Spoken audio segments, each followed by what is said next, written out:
Students, आप लोगों का चैप्टर चल रहा है एटॉमिक स्ट्रक्चर।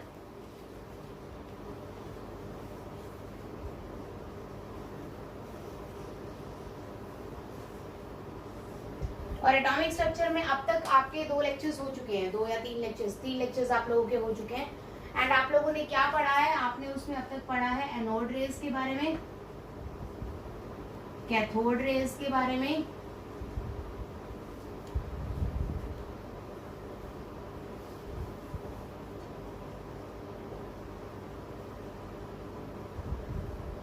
और न्यूट्रॉन्स के बारे में। ठीक है, आप इनके बारे में ऑलरेडी पढ़ चुके हैं। अब हम डिस्कस कर रहे हैं एटॉमिक स्ट्रक्चर के बारे में कि आपके एटम के अंदर क्या क्या होता है। थोड़ा सा रिव्यू पार्ट है जो आप ऑलरेडी 10th क्लास में भी पढ़ के आए हैं। लिटिल बिट आपने पढ़ा है, थोड़ा बहुत आपका थोड़ा सा नया होगा। सबसे पहले मैं बात करती हूँ एटॉमिक स्ट्रक्चर की। तो एटॉमिक स्ट्रक्चर में आपने पढ़ा कि कितनी फंडामेंटल यूनिट्स है बेटा? 3 आप ये कह सकते हैं। 3 क्या है? सब एटॉमिक पार्टिकल्स। 3 क्या है बेटा? सब एटॉमिक पार्टिकल्स हैं। कौन कौन से जो आपने पढ़े हैं अब तक? Electrons, protons and neutrons. There are 3 subatomic particles, that is electron, protons and neutrons, जिनसे मिलके आपका क्या बना हुआ है? Atomic structure. आप अच्छे से पढ़ चुके हैं। सभी का mass you have already studied, सभी का charge you have already studied, and E by M ratio you have already studied. Even इनमें से किसको किसने डिस्कवर किया आप वो भी पढ़ चुके हैं। दैट मीन्स इनकी कंप्लीट डिटेल आप लोग कर चुके हैं, कंप्लीट ये हो चुका है, कोई डाउट तो नहीं है? ठीक है, इसके बाद आपको आगे थोड़ा सा चलते हैं हम। अगर हम बात करें रिगार्डिंग आगे इन चीजों की एक करके कि इलेक्ट्रॉन, प्रोटॉन और न्यूट्रॉन के बेसिस पे किस तरह के मॉलिक्यूल्स होते हैं, किस तरह के एटम्स होते हैं, एटम्स की कितनी टाइप्स हो सकती हैं, तो उन सब के बारे में वी विल डिस्कस नाउ। ठीक है, सबसे पहले द वर्ड एटम को हम स्टडी करेंगे। What is a meaning of atom? So if I am taking atom, it is a combination of 2 words beta, A and T. A का मतलब होता है बेटा indivisible. A means indivisible, मतलब जो डिवाइड नहीं किया जा सकता। ठीक है, नहीं, A तो indivisible थोड़ा ना होता है। A का मतलब क्या होता है? नॉट। किसी भी चीज के आगे हम ए लगा देते हैं तो नॉट हो जाता है, अन लगा देते हैं तो नॉट हो जाता है। तो ए का मतलब क्या होगा यहाँ पर? नॉट। क्या होगा? नॉट, नहीं। और Tom is your Greek word बेटा। कौन सा वर्ड है ये?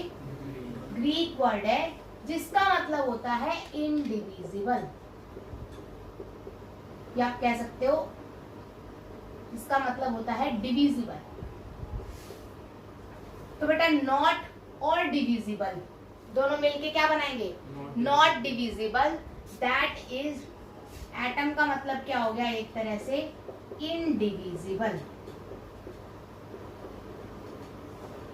तो एटम एक ऐसा पार्टिकल होता है जो डिवाइड नहीं होता।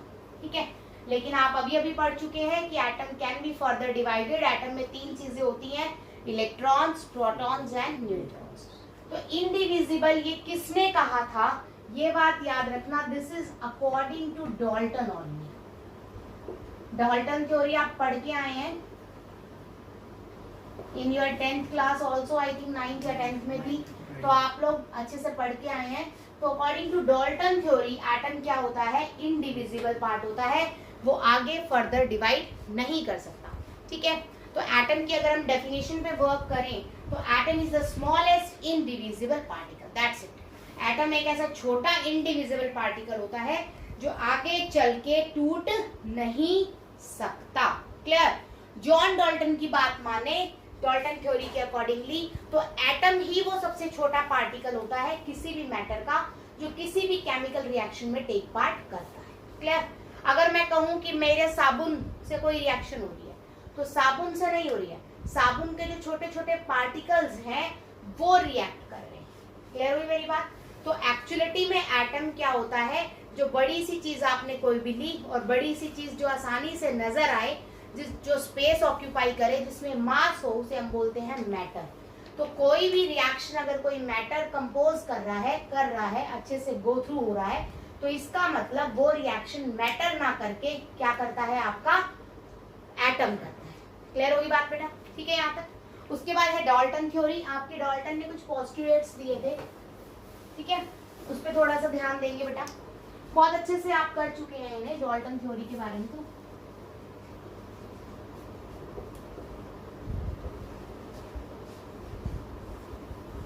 डाल्टन थ्योरी बेटा, सबसे फर्स्ट पॉइंट, सबसे पहले उसने बोला एटम क्या है, indivisible.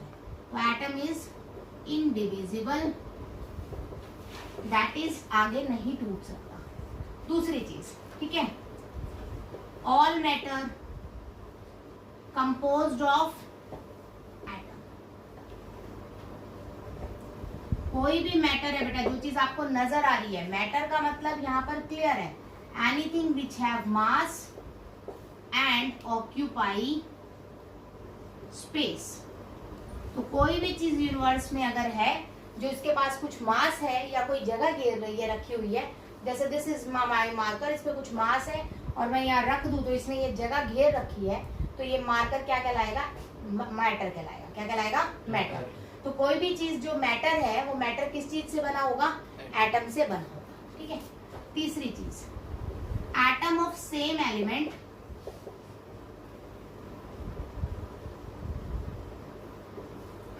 same in all aspects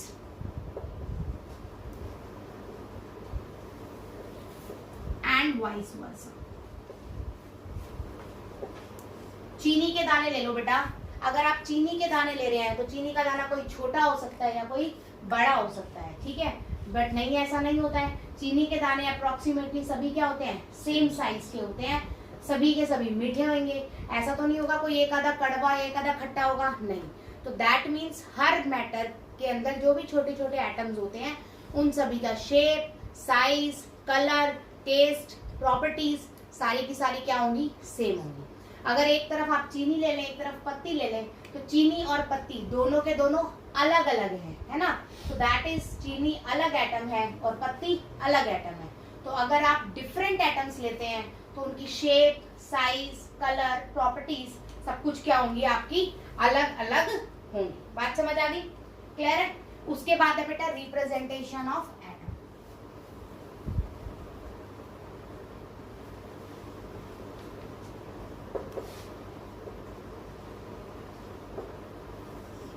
atoms का अगर मैं सिंबल मान रही हूँ बेटा, मेरा कोई भी सिंबल क्या है, एक्स है। यहाँ पर क्लोरीन में Cl यूज करते हो आप, हाइड्रोजन के लिए H यूज करते हो, हीलियम के लिए He यूज करते हो, ब्रोमीन के लिए Br, लिथियम के लिए Li। तो X आपका कोई भी सिंबल हो सकता है, ठीक है। उसके यहाँ पर आप लिखेंगे बेटा एटॉमिक मास, और यहाँ पर आप लिखेंगे बेटा एटॉमिक नंबर। तो this is your representation of any atom.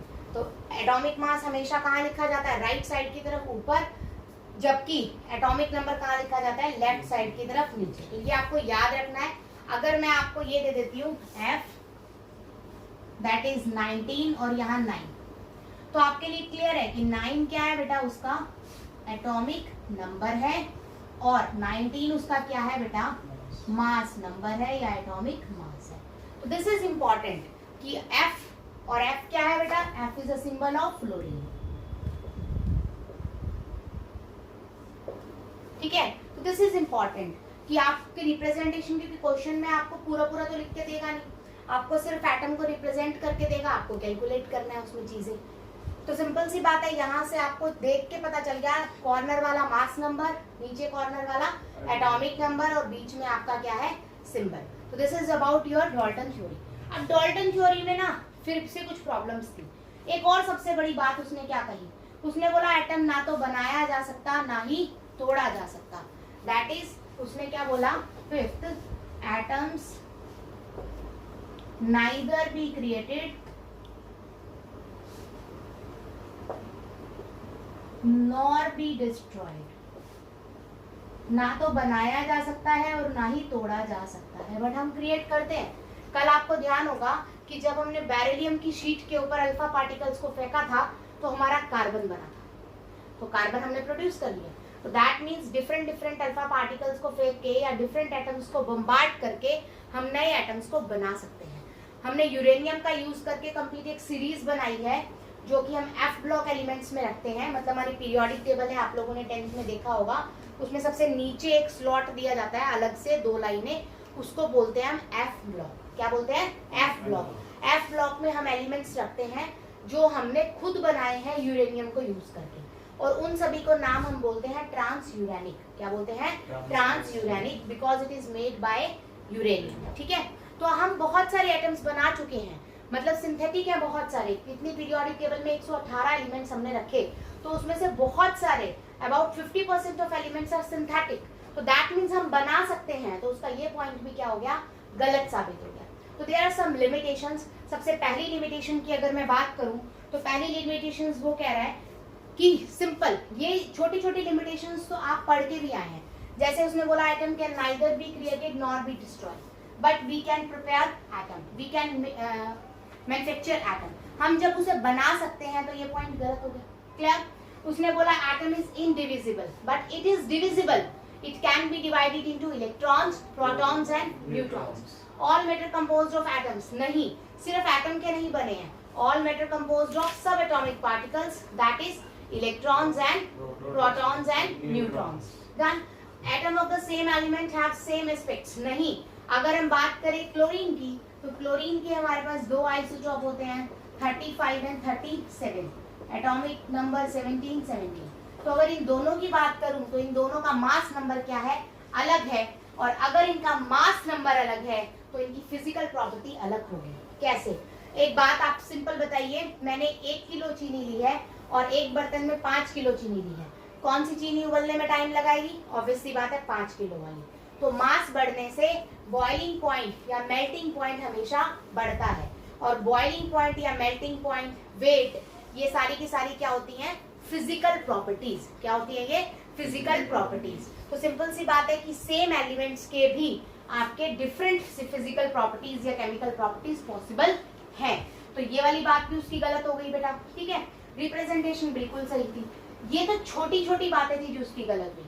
सबसे बड़ी बात वो ये नहीं बता पाया कि एटम कंबाइन ही क्यों करते हैं। तो उसने बोला वाटर बनेगा, जब हाइड्रोजन में ऑक्सीजन जुड़ेगा तो मेरा क्या बनेगा? वाटर। बट क्यों जुड़ेगा भाई? व्हाट इज द रीजन कि हाइड्रोजन में ऑक्सीजन जुड़ता है? आप सबको आज के टाइम पे पता है, it is due to valency factor. Hydrogen की वैलेंसी +1, ऑक्सीजन की वैलेंसी -2, वो इलेक्ट्रॉन्स का एक्सचेंज करते हैं ताकि वो अपनी वैलेंसी को क्या कर सके? Satisfy the water. हम वाटर को डिस्कस कर रहे थे बेटा। तो हाइड्रोजन और ऑक्सीजन, आज के टाइम पे आपको पता है कि हाइड्रोजन की वैलेंसी क्या है? 1, मतलब ये 1 इलेक्ट्रॉन देगा, और ऑक्सीजन 2 इलेक्ट्रॉन लेगा। मतलब ये लेना देना इसलिए चलता है ताकि वो स्टेबल हो सके। ठीक है, क्योंकि बाहर वाले शेल में नंबर ऑफ इलेक्ट्रॉन या कितने होने चाहिए बेटा? 8। ठीक है, या तो 0 होने चाहिए या फिर क्या होने चाहिए? 8। तो वो अपनी वैलेंसी को सेटिस्फाई करने के लिए, ताकि वो अच्छे से कंबाइन करके अपने आप को स्टेबल बना सके। हर एटम अपने आप को स्टेबल बनाने के लिए कंबाइन करता है, बट उस टाइम पर डाल्टन को नहीं पता था। तो डाल्टन नहीं बता पाया कि हाइड्रोजन ऑक्सीजन से कंबाइन होकर वाटर क्यों बनाया, नहीं बताया उसने। उसके अलावा ऐसी कौन सी फोर्सेस है कि ऑक्सीजन ने हाइड्रोजन को अपने साथ खींच लिया ताकि वो मॉलिक्यूल बना सके या कंपाउंड बना सके? तो कोई भी मॉलिक्यूल या कंपाउंड जो स्टेबल होते हैं, क्यों है stable? What is the binding force between them? उनमें ऐसी कौन सी बाइंडिंग फोर्स है जिसकी वजह से आपका क्या है, ये आसानी से बोलो एक दूसरे से कंबाइन रहते हैं? वो नहीं बता पाए। ठीक है, अब एलिमेंट्स उसने ये भी नहीं बताया कि सेम एलिमेंट सेम क्यों है हर एस्पेक्ट में, और डिफरेंट एलिमेंट डिफरेंट क्यों है हर एस्पेक्ट में। क्यों? आज के टाइम पे आपको पता है कि क्लोरीन का अगर मैं यही वाला आइटम लूं, सिर्फ यही वाला, तो क्लोरीन 35 के सारे एटम्स क्या होंगे? सेम। क्यों? क्योंकि इनका number of atomic number, that is number of protons क्या है? सेम है। अगर आपके किसी भी एटम्स के अंदर नंबर ऑफ इलेक्ट्रॉन सेम होते हैं तो वो सेम तरह से बिहेव करते हैं। ठीक है, तो तो उस टाइम पर डाल्टन को ये बात समझ नहीं आई थी और डाल्टन ने उस टाइम पे इस चीज को एक्सप्लेन नहीं किया था कि एटम्स इस तरह से बिहेव क्यों करते हैं। क्लियर हुई मेरी बात? तो ये कुछ लिमिटेशंस रही हैं हमारी डाल्टन थ्योरी की, कि डाल्टन थ्योरी आई भी, उसकी बातें एक्सेप्ट भी हुई, बट उसकी बातों में, बहुत सारी बातों में उसकी कमी थी। वो कमियां हमने आज अच्छे से पढ़ी है। ठीक है, उसके बाद हम बात करते हैं बेटा, नेक्स्ट इज योर टाइप्स में आ जाते हैं। सबसे पहले मास नंबर क्या होगा, देखिए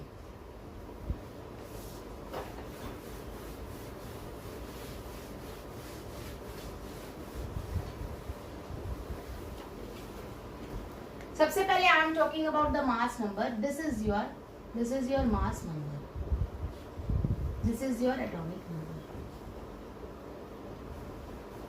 तो इन दोनों को सबसे पहले मैं डिस्कस करूंगी। मास नंबर एक्चुअलिटी में क्या होता है बेटा, प्रोटॉन्स प्लस में न्यूट्रॉन्स। ठीक है, क्यों? क्योंकि आपको पता है इलेक्ट्रॉन का मास क्या होता है, नेग्लेजिबल। कल ही मैंने बताया आपको लास्ट लेक्चर में ही कि मास इलेक्ट्रॉन का लगभग क्या होता है, ना के बराबर। सिर्फ प्रोटॉन्स और न्यूट्रॉन्स में मास होता है, इसीलिए वो दोनों मिलके ही वेट बनाते हैं। बात समझ आई? तो atomic mass, that is mass number, is the number of protons and neutrons. Sum of the number of protons and neutron is known as mass number. Clear होगी बात? ठीक है, उसके बाद बात करते हैं बेटा व्हाट इज एटॉमिक नंबर।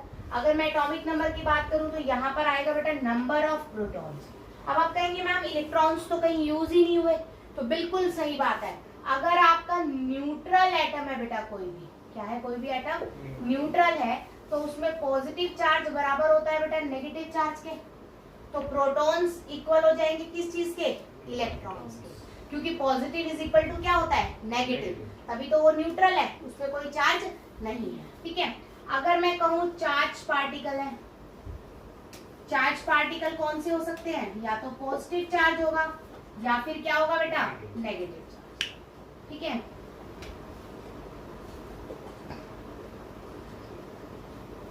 तो सिंपल सी बात है, किसी भी चीज पे अगर पॉजिटिव चार्ज आया हुआ है तो पॉजिटिव देखो इन दोनों में से किस पे है, प्रोटॉन्स पे।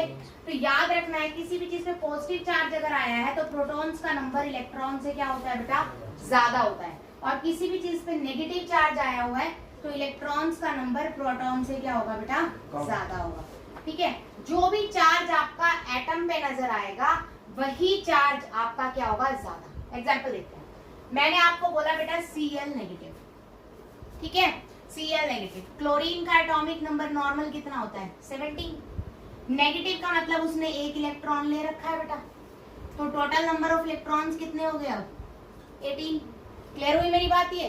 क्योंकि जितना एटॉमिक नंबर होता है उतने ही नंबर ऑफ प्रोटॉन्स और उतने ही नंबर ऑफ इलेक्ट्रॉन्स होते हैं। उसने कितने ले रखे हैं बेटा, -1 है ऊपर चार्ज, तो एक इलेक्ट्रॉन लेके कितने हो गए इलेक्ट्रॉन्स, 18। क्लियर होगी बात? यहाँ तक 18 इलेक्ट्रॉन्स यहाँ पर हो गए। बट प्रोटॉन्स कितने हैं बेटा, प्रोटॉन्स तो आप डाल नहीं सकते क्योंकि वो तो न्यूक्लियस में होते हैं। तो प्रोटॉन्स हमेशा किसके इक्वल होते हैं, एटॉमिक नंबर के इक्वल। एटॉमिक नंबर कितना है बेटा, 17। तो प्रोटॉन कितने हो गए, 17। तो 17 ज्यादा है या 18 ज्यादा है, 18। तो दिख रहा है यहाँ पर इलेक्ट्रॉन्स का नंबर ज्यादा है किससे, प्रोटॉन से। ये चार्ज तभी आता है, आपके दो ही चार्ज होते हैं, या तो प्लस या फिर माइनस। जोन सी चीज आपके एटम में ज्यादा होगी, अगर आपके एटम में प्रोटॉन ज्यादा है तो एटम के ऊपर प्लस चार्ज आ जाएगा। एग्जाम्पल देखते हैं, Al3 पॉजिटिव। ठीक है, सबसे पहले एटॉमिक नंबर ऑफ एल्यूमिनियम कितना है बेटा, 13। ठीक है, तो इसका मतलब नंबर ऑफ प्रोटॉन सीधे सीधे कितने हो गए बेटा, 13। Protons can not be increased और डिक्रीज, ये बात याद रखनी है। प्रोटॉन्स हमेशा एटॉमिक नंबर यूज होते हैं और ये घट और बढ़ नहीं सकते, इसीलिए हम डेफिनेशंस को प्रोटॉन की रिस्पेक्ट में लिखते हैं। ठीक है, कई बच्चे सोचते हैं कि नंबर ऑफ इलेक्ट्रॉन्स भी तो हो सकता है एटॉमिक नंबर, बिल्कुल हो सकता है, लेकिन इलेक्ट्रॉन को घटाया जा सकता है और बढ़ाया जा सकता है। आप इलेक्ट्रॉन्स निकाल भी सकते हैं और इलेक्ट्रॉन्स डाल भी सकते हैं। तो जब आप इलेक्ट्रॉन निकालेंगे या डालेंगे तो उनके नंबर फर्क आ जाएंगे, तो डेफिनेशन में गड़बड़ हो जाएगी। But you can not alter, आप प्रोटॉन्स के नंबर को चेंज नहीं कर सकते। इसी रीजन की वजह से सारी डेफिनेशन किस फॉर्म में लिखी जाती है, प्रोटॉन्स की फॉर्म में। बात समझ आई बेटा? तो एटॉमिक नंबर 13 है तो प्रोटॉन कितने हो गए, 13। ठीक है, इक्वल होते हैं बिल्कुल। अब यहाँ पर चार्ज कितना है बेटा, 3 पॉजिटिव। इसका मतलब इसने 3 इलेक्ट्रॉन क्या कर रखे हैं, दे रखे हैं। तो यहाँ पर नॉर्मल केस में इसके पास इलेक्ट्रॉन भी कितने होते हैं, 13। अब इसने 3 दे दिए, +3 का मतलब होता है दे दिए, प्लस उल्टा होता है, प्लस साइन आता है मतलब दे दिए, माइनस आता है मतलब ले लिए। अब इसने 3 इलेक्ट्रॉन दे दिए तो बेटा 13 - 3 कितने हो गए, 10 इलेक्ट्रॉन। अब बेटा देखो इलेक्ट्रॉन कितने हैं, कम, और प्रोटॉन्स कितने हैं, ज्यादा। तो ज्यादा कौन से हैं, पॉजिटिव, इसीलिए एटम पे चार्ज कौन सा है, पॉजिटिव। कितने ज्यादा है बेटा, 13 में से 10 गए, 3, इसीलिए एटम पे चार्ज कितना आया है, +3। समझ आ गई बात। तो हमेशा ये शो करता है the difference in the number of protons and electrons. बात समझ आई। तो चार्ज अगर मैं बोलूं किसी भी एटम पे लगा हुआ चार्ज हमेशा किसके इक्वल होता है, बोलो, प्रोटॉन्स माइनस इलेक्ट्रॉन्स के। इस डिफरेंस को शो करेगा, क्या करेगा, इस डिफरेंस को शो करेगा। और साथ में आपको साइन लेके चलना है। अगर इलेक्ट्रॉन ज्यादा है तो आंसर नेगेटिव आएगा, इलेक्ट्रॉन कम है तो आंसर पॉजिटिव आएगा। यहाँ तक क्लियर है। तो what is your mass number, mass number is number of protons plus number of neutrons. What is your atomic number, number of protons only. Clear होगी मेरी बात। तो सिर्फ प्रोटॉन्स की बात करें तो आप कहेंगे एटॉमिक नंबर, और मास नंबर क्या होगा आपका, number of protons plus neutrons. Mass number को we will denote by A and atomic number को we will denote by Z। This is important, यहां तक आपने किया है। उसके बाद है बेटा नेक्स्ट इज योर, एक दो क्वेश्चन करते हैं, देखो थोड़े अच्छे अच्छे से क्वेश्चन करते हैं, ये चीज समझ आ जाएगी।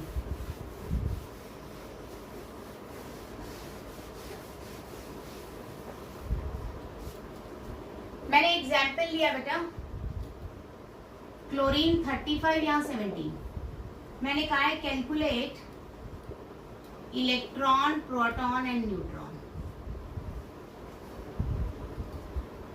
अगर मैं बात करूं क्लोरीन 35, तो 35 इज इक्वल टू, अभी भी क्या बताया, क्या होता है बेटा, मास नंबर किसके इक्वल होता है, प्रोटॉन प्लस न्यूट्रॉन्स के।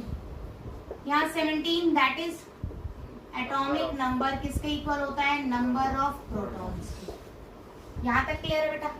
यहाँ से नंबर ऑफ प्रोटॉन तो डायरेक्ट आ गए आपके पास, तो प्रोटॉन्स इज इक्वल टू कितना आ गए, 17। यहाँ तक क्लियर है, ठीक है। चार्ज कोई नजर आ रहा है, नहीं। अगर चार्ज नहीं है तो प्रोटॉन्स इज इक्वल टू क्या होते हैं बेटा, इलेक्ट्रॉन्स के इक्वल होते हैं, तो इलेक्ट्रॉन्स भी कितने हो जाएंगे, 17। क्लियर है बेटा, ठीक है। बात करते हैं न्यूट्रॉन्स की, तो protons plus neutron is equal to कितना है, 35। तो proton plus neutron is equal to कितना है, 35। प्रोटॉन कितना आ गया बेटा, 17 plus neutron is equal to 35। Neutron is equal to 35 minus 17। Neutron is equal to कितना आ गया, ठीक है। तो इस टाइप के क्वेश्चंस हैं सिंपल। जैसे हम कैलकुलेट करें कार्बन 12 6, इलेक्ट्रॉन्स, प्रोटॉन्स और न्यूट्रॉन्स निकालो। तो दिस इज योर बेटा सीधे सीधे प्रोटॉन्स है। तो प्रोटॉन कितने हो गए, 6, ठीक है। जितने प्रोटॉन्स होते हैं उतने ही कितने होते हैं, इलेक्ट्रॉन्स, अगर चार्ज ना हो तो, ठीक है। उसके बाद neutrons plus protons is equal to कितना है बेटा, 12। ऊपर दे रखा है मास नंबर। न्यूट्रॉन की वैल्यू निकालनी है, प्रोटॉन कितने आ गए आपके पास, 6 इज इक्वल टू 12। न्यूट्रॉन में कितने आ गए, 6। तो इस तरह से यू विल कैलकुलेट। आपको बहुत सारे क्वेश्चंस आपकी बुक में गिवन होंगे, तो you will do all that questions, ठीक है। उसके बाद एक छोटा सा क्वेश्चन और करा रही हूँ मैं। P positive that is proton दे रखे हैं x - 2 में 16, x - 2 में प्रोटॉन्स दे रखे हैं बेटा 16, ठीक है। क्वेश्चन कहता है if the number of proton in x की power -2 is 16, the number of proton in x की +2। x की +2 में प्रोटॉन बताने हैं। देखने में बहुत अजीब सा क्वेश्चन लग रहा है पर बहुत आसान है। सबसे पहले जो गिवन है उसको देखो बेटा, x की -2 में प्रोटॉन्स कितने दे रखे हैं बेटा,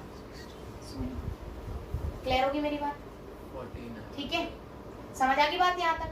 फिर बात कर रहा है कि इसमें 16 है x की -2 में, तो दैट मीन्स x में भी नंबर ऑफ प्रोटॉन्स तो कितने होंगे, 16 ही होंगे, 14 आंसर है ना। तो x प्लस 2 में कितने होंगे? 40 क्यों? प्रोटॉन्स के नंबर घटते और बढ़ते हैं क्या? नहीं वही रहेंगे, सेम रहेंगे। नंबर ऑफ इलेक्ट्रॉन घटेंगे बढ़ेंगे, नंबर ऑफ वैल्यू निकालनी है x की वैल्यू नहीं निकालनी है, x की -2 दे रखी है, यहाँ प्रोटॉन्स कितने हैं? 16, ठीक है। प्रोटॉन तो चार्ज से प्रोटॉन का कोई लेना देना होता ही नहीं है, ठीक है। मैंने बताया था -2 का मतलब इसने 2 इलेक्ट्रॉन ले लिए, +2 का मतलब इसने 2 इलेक्ट्रॉन दे दिए। तो यहाँ तो इलेक्ट्रॉन ले दे रहा है, प्रोटॉन तो ले दे नहीं रहा ना। तो x की +2 में भी प्रोटॉन कितने रहेंगे? 16 रहेंगे। This is important. ये चीज आपको याद रखनी है कि चार्ज का प्रोटॉन पे कोई फर्क नहीं पड़ता। किस चीज पे फर्क पड़ता है? इलेक्ट्रॉन्स पे। अगर यहीं पर मैं बात करूं, यहाँ पर इलेक्ट्रॉन बताओ, प्रोटॉन कितने हैं बेटा? 16, -2 मतलब इसने 2 ले रखे हैं, तो 16 + 2 इलेक्ट्रॉन कितने हो गए? 18। यहीं पर बात करें, प्रोटॉन कितने हैं? 16, 2 इलेक्ट्रॉन दे रखे हैं, तो इलेक्ट्रॉन्स कितने हो जाएंगे? समझ आई बात? तो यहाँ पर ये चीज आपको याद रखनी है कि चार्ज का फर्क नंबर ऑफ प्रोटॉन्स पे नहीं पड़ता। दिस इज इंपॉर्टेंट कि चार्ज का फर्क नंबर ऑफ प्रोटॉन्स पे नहीं पड़ता। अगर मैं पूछती हूँ नंबर ऑफ इलेक्ट्रॉन्स, तो आपके 14, प्रोटॉन्स आपके सेम, ठीक है। उसके बाद बात करते हैं बेटा average atomic mass.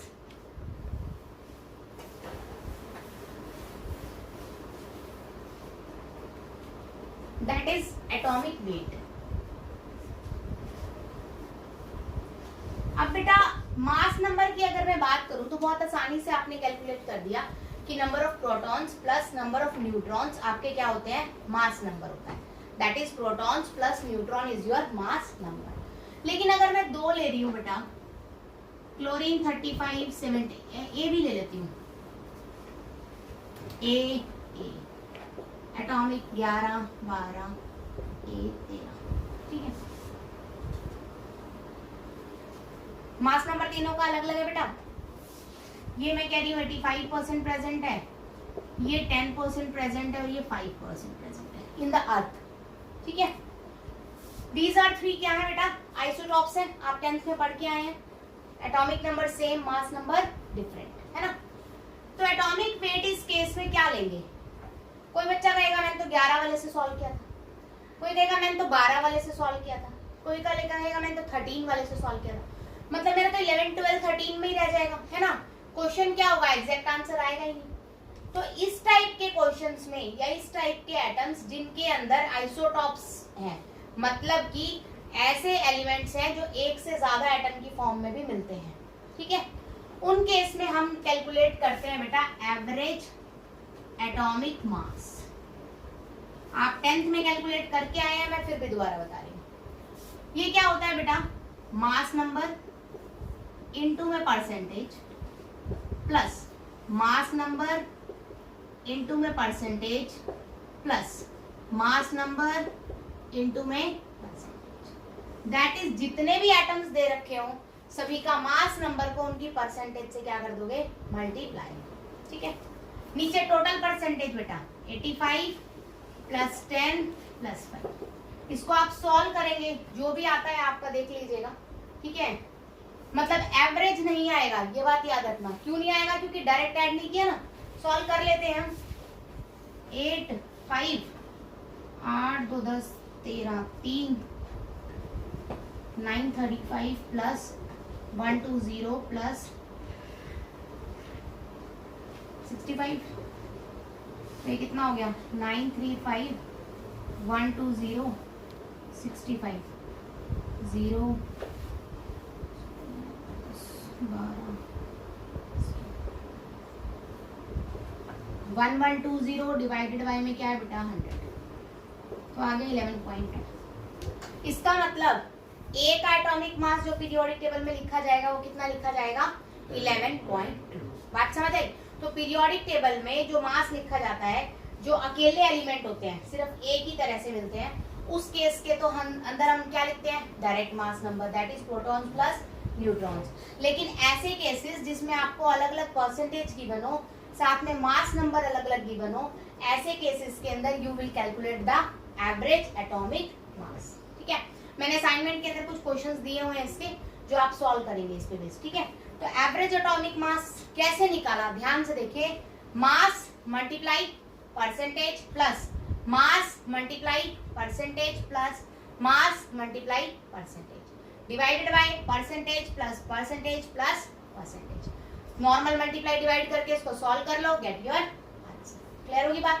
This is known as average atomic mass.